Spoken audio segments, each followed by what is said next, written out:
31 October એટલે આજે જે વડાપ્રધાન દેશના વડાપ્રધાન શ્રી નરેન્દ્રભાઈ મોદી કેવડિયા કોલોની ખાતે આવી પહોંચ્યા અને જે આપણા લોખંડી પુરુષ અને દેશની આઝાદી કરવામાં ખૂબ મોટો ફાળો રહ્યો એવા લોખંડી પુરુષ એટલે સરદાર વલ્લભભાઈ પટેલ એમની આજે જન્મ જયંતિ હતી. તો આજે સરદાર વલ્લભભાઈ પટેલની જન્મ જયંતિ ઉજવવા માટે કેવડિયા કોલોની ખાતે જે આપણા દેશના વડાપ્રધાન શ્રી નરેન્દ્રભાઈ મોદી આવ્યા હતા.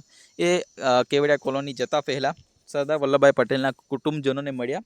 એમના જે વારસદારો છે સરદાર વલ્લભભાઈ પટેલના, એમના કુટુંબજનોને મળીને પછી ડાયરેક્ટ કેવડિયા કોલોની પોતાના જે કાફલા સાથે સ્ટેચ્યુ ઓફ યુનિટી ખાતે પહોંચ્યા. હવે સરદાર વલ્લભભાઈ પટેલની ત્યાં એક સ્ટેચ્યુ ઓફ યુનિટી ખાતે એકતા પરેડનું આયોજન કરવામાં આવ્યું હતું અને સરદાર વલ્લભભાઈ પટેલની જે મતલબમાં જન્મ જયંતિ 150મી જન્મ જયંતિ આજે ઉજવવામાં આવી છે.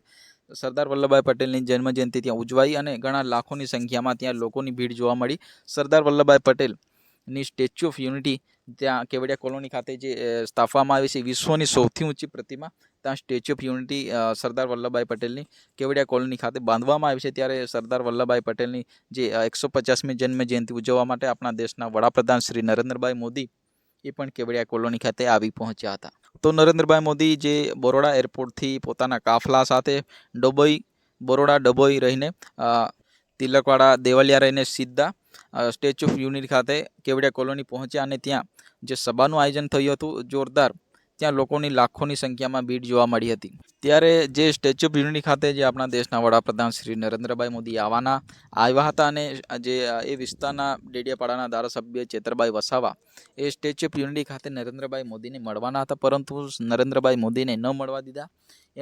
એમના ઘરે પોલીસનો કાફલો પહોંચી ગયો અને એમને નજરકેદ કરવામાં આવ્યા એવું આપણને સાંભળવા મળ્યું છે. તો હવે ચેતર વસાવા એ વિસ્તારમાં જે ખેડૂતોને અન્યાય થાય છે અને એ વિસ્તારમાં લોકોને જે હક અધિકાર છીનવાઈ રહ્યો છે, એ બધું જે નરેન્દ્રભાઈ મોદીને મળવાના હતા ત્યારે ચેતરભાઈ વસાવા ન મળવા દીધા અને એમના ઘરે જે નજરકેદ કરવામાં આવ્યા હતા. હવે આ નરેન્દ્રભાઈ મોદીને ન મળી શક્યા કારણ કે ચેતર વસાવા એમ વિરોધ પક્ષના નેતા કહેવાય, આમ આદમી પાર્ટીના એક નેતા છે, પરંતુ જે નરેન્દ્રભાઈ મોદીને મળવાનો એમને ચાન્સ ન મળી શક્યો. ચેતર વસાવા એ નરેન્દ્રભાઈ મોદીને મળતા તો એ વિસ્તારની જે હાલાત છે એ એમને જણાવવાના હતા અને વિસ્તારમાં જે અન્યાય થાય છે, ભ્રષ્ટાચાર થાય છે અને વિસ્તારમાં લોકો કેટલા આ પ્રોજેક્ટથી લોકો હેરાન પરેશાન થઈ રહ્યા છે. એમના જે ખેતીવાડી જે એમને એમ કહેવાય કે એમની જમીનો જઈ રહી છે ત્યારે એમને પૂરતું વળતર નથી મળતું, તો એના લીધે બધી વાતો કરવાના હતા. તો હવે ચેતર વસાવા આવનાર દિવસોમાં ફરી ઓબ્જેક્શન ઉઠાવશે કારણ કે આમ આદમી પાર્ટીના દિગ્ગજ નેતા છે અને આદિવાસી વિસ્તારમાં એક મસીહા તરીકે ઉભરી આવતા ચેતર વસાવા એક વિસ્તારના નેતા છે. તો ત્યારે ચેતર વસાવા અનેકવાર મુદ્દા ઉઠાવતા હોય છે અને અનેકવાર સરકાર સામે લડી લેવાના મૂડમાં પણ દેખાતા હોય છે. ત્યારે ચેતર વસાવા આજે નરેન્દ્રભાઈ મોદીને મળવાના હતા, એ ન મળવા દીધા. તો હવે આવનારા દિવસોમાં ચેતર વસાવાનો શું જે એમનો પ્લાન રહેશે એ આવનારા દિવસોમાં આપને ખબર પડશે. તો આજના વિડીયોમાં બસ આટલું જ. ફરી મળીશું તરત બીજા વિડીયો સાથે. ત્યાં સુધી જય હિન્દ, વંદે માતરમ.